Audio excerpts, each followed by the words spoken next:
Hey, what's going on everybody? Jason here, and welcome back to another Modern Warfare 2 and Warzone 2.0 video. Today, we have the Season 3 Reloaded overview. Season 3 Reloaded is coming out a week from today, and in this video, I'm going to cover everything that you need to know about Season 3 Reloaded. First, starting with the Modern Warfare 2 overview, we have Raid Episode 3. Follow Price, Farah, and Alex, not Gaz this time, as they push deeper into the Soviet base in pursuit of Hadir and a missing armament. Then we have Special Ops Mission Defender Hafid Port, defend against increasingly challenging waves of enemies in Al Mazrah's Hafid Port. We then have Alboran Hatchery in 6 vs 6, a new multiplayer map, a medium-sized core map experience set on a remote, windswept facility. Then we have Giant Infection and 3v3 Face-Off. Experience infected on a massive scale and engage in small team skirmishes with the return of Face-Off. So now with that brief overview out of the way, let's go ahead and learn about Raid Episode 3. After tracking down Alex, Gaz breaks off to establish comms with Laswell and provide exfil. Now Price, Farah, and Alex must push deeper into the Soviet base, descending into a massive pit where they will navigate old train tunnels and electrically charged waters. With Hadir and the missing warhead still on the loose, every minute counts. Complete Raid Episode 3 to unlock Alex as an operator who can be used across Modern Warfare 2 and Warzone 2.0 online modes. Earn a unique electrified camo by completing Raid Episode 3 on veteran difficulty. Found in a classified area, another unique weapon camo can be earned during Raid Episode 3. So that sounds pretty cool. There is actually some incentives to replaying this episode of the raid. Although I gotta say, we're still in Adamgrad. After 3 episodes, we're still in Adamgrad. I want a new location. I'm starting to think that with every season of Modern Warfare 2, we're just gonna keep going deeper and deeper into the Adamgrad Soviet bunker, and we're not getting a new location, which is kind of weird to me. I just really want something original from the raids, and especially since they touted the raids as something that would be amazing and revolutionary, and then we're in the same location for 3 episodes in a row.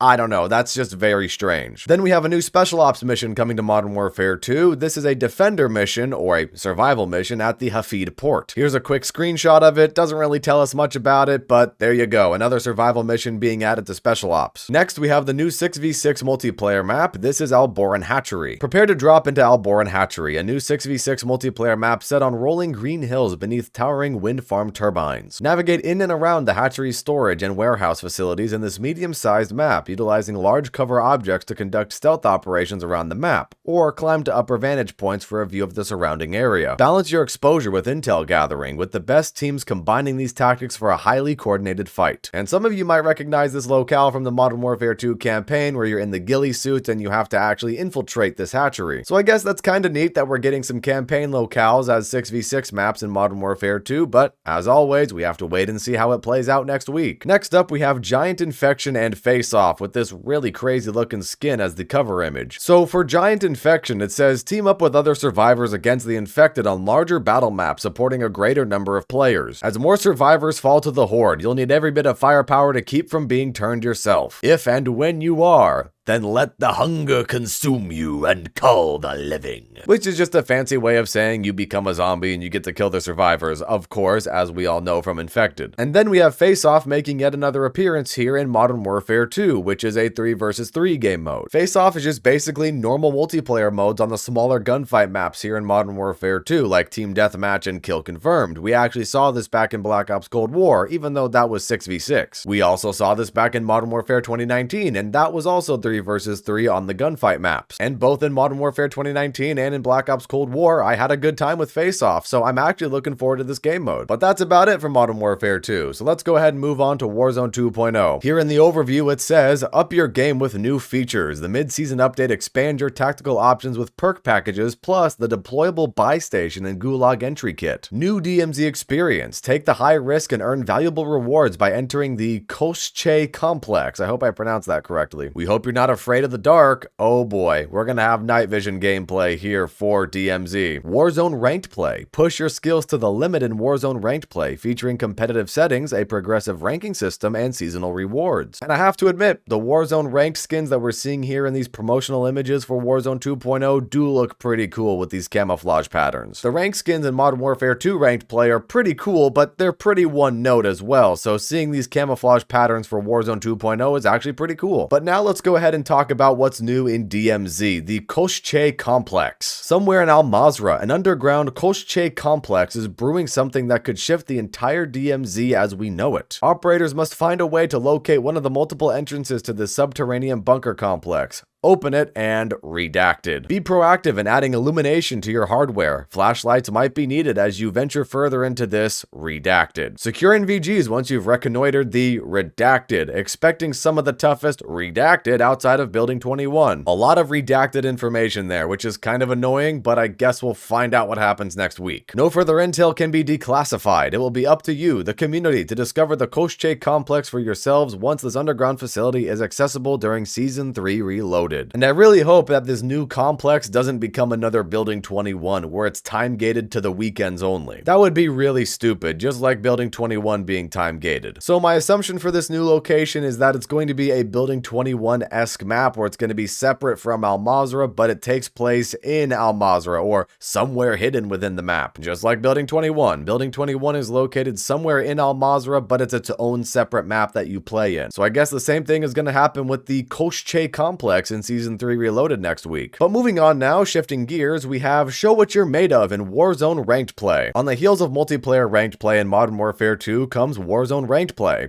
Beta, of course they have to make it a beta so that they omit any responsibility for things breaking, as an experience featuring competitive settings, a progressive rank system, a visual skill system, and seasonal rewards, all in the epic battle royale setting. Start from bronze and continue climbing the ranks through winning matches, getting high placements, and earning eliminations through a skill rating system tailored for a battle royale ranked mode. Here are all the SR ranks, and here we have another picture of some of the ranked skins. Your skill rating is based on your match performance. Get assists and eliminations, and place high within the match to increase your SR. Entering a match requires a modest SR entry fee. See the end of match SR summary for a rundown of your SR adjustments. The best of the best will be featured in the top 250 skill division, as well as on a public leaderboard for all to see, just like Modern Warfare 2 ranked play. So it seems pretty simple to me. Get kills, get assists, win the game, and boost your SR. And then my assumption would be, depending on how much SR you earn here in Warzone Ranked will depend on which of these operator skins you get. But now let's go ahead and move on to the general overview and what's going to be happening across both of the games in Season 3 Reloaded. First of all, we have a Season 3 Camo Challenge. Complete challenges to get not one, but 2 new weapon camos for every weapon category in the game, similar to Path of the Ronin Part 2 back in Season 2. 2 new secondary weapons and 1 sharp projectile. Unload on your enemies with 2 new handguns launching with the mid-season update. Both are fully automatic for the ultimate close quarters protection. Plus, the throwing star becomes a lethal part of your arsenal, which, that's interesting that they're calling it the throwing star now and not the shuriken. The Reaper comes to Call of Duty. Arguably a GOAT at his own game, number 35, Kevin Durant, is dropping in to take over ours. So first we had a soccer crossover with Pogba and Messi and all those other players, but now we have Kevin Durant with a basketball crossover. I don't know about you guys, but this just reeks of the "how do you do, fellow kids" meme here,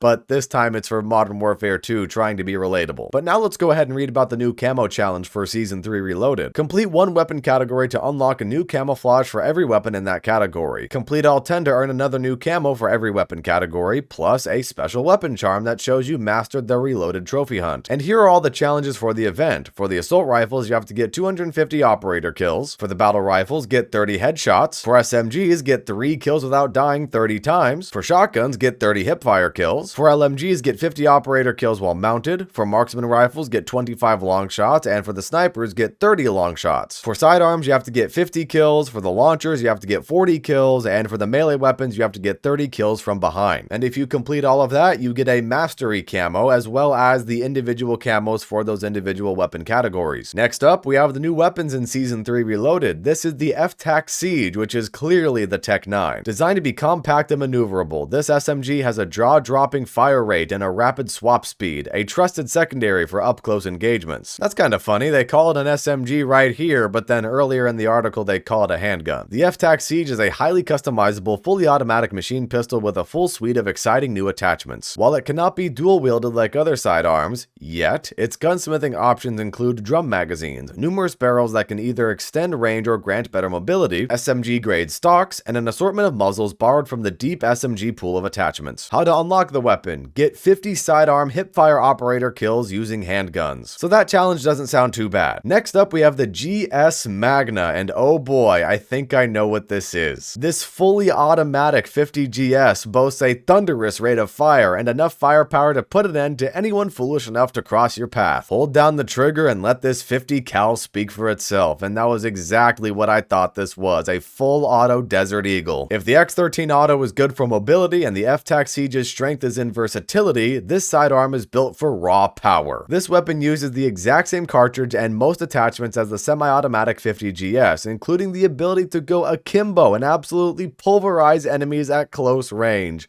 Oh my goodness, this is about to be the meta really quickly. And how to unlock this weapon? You have to get 30 headshot kills with the 50 GS, and that should not be a problem. That won't take very long at all. The 50 GS, or the Desert Eagle, is really good in Modern Warfare 2. And then we have the throwing star being added to Modern Warfare 2, which was previously announced as the Shuriken, and this was supposed to happen in Season 2 Reloaded, but now it's here for Season 3 Reloaded. And then here's our first look at Kevin Durant in Modern Warfare 2 and Warzone 2.0, which just looks kind of silly. And then we have the throwback audio pack coming to Modern Warfare 2. Now, I normally don't like to highlight bundles, but this one's kind of unique because for those of you who are true traditionalists in Call of Duty and like Modern Warfare 2 from 2009, this pack can be for you. The throwback 09 weapon audio bundle will take you back to the OG Call of Duty Modern Warfare 2 2009 with 2 weapon blueprints, the good old days assault rifle and the Lockman Classic SMG, complete with familiar attachments and retrofitted audio from that Call of Duty era. Need to reminisce more? Use the classic soap operator skin, slap on the hacked emblem, the legit way this time, or look at some of the other included items to get that full taste of all-nighter, sugary soda, and cheesy snack-filled game sessions from the days of yore. So there you go. For those of you who are looking for a taste of OG Modern Warfare 2 in this Modern Warfare 2, there you go. This might not be a bad pack for you, but I can't help but think that this is just nostalgia bait to try to make a little extra money. As cool as it is, I have to speak my mind about this, and it's clear that this is them trying to make an extra buck on nostalgia. So to me, this is a bit of a double-edged sword when it comes to this audio pack. Well, there you have it, everybody. That was the overview of Season 3 Reloaded for both Modern Warfare 2 and Warzone 2.0 coming out next week on May 10th. Season 3 Reloaded looks like an okay update, and some interesting decisions were made to say the least. Raid Episode 3 is still taking place in Adamgrad, which is a strange decision. I hope in Season 4 we get out of there. We have a new 6v6 multiplayer map in the form of Alboran Hatchery from the campaign. We have Giant Infection and Face Off, which to be honest, I am looking forward to Face Off. We also have Warzone Ranked coming next week, which is kind of interesting because I know a lot of people have been asking for Warzone Ranked. So who knows, maybe I'll give it a try and maybe I'll try to earn one of these operator skins because they look pretty cool. We also have the Koschei complex coming to DMZ, which is going to incorporate some sort of night vision gameplay, which you guys know how I feel about the night vision gameplay. I'm not a huge fan of it, so hopefully in DMZ something is done to make it a little bit better. We have 2 new guns coming to the game in the form of the Tech 9 and a full auto Desert Eagle, and then we have another camo event here in Season 3 Reloaded, just like the Path of the Ronin Season 2 Reloaded camo event. We didn't get to see the camos in this blog post, but I guess we'll find out what they look like next week. So overall, Season 3 Reloaded isn't anything super crazy. It's kinda tame for the most part. It's somewhat par for the course when it comes to a seasonal update, new weapons, new maps, and a couple of new game modes. But what do you guys think about the Season 3 Reloaded update releasing next Wednesday on May 10th? Feel free to share your thoughts in the comments. Anyways guys, that's it for this video and I hope you all enjoyed. If you did, leave a like and subscribe if you're a brand new viewer. And with that said, have a fantastic rest of your day or night depending on where you are in this crazy world, and I'll see you guys next time.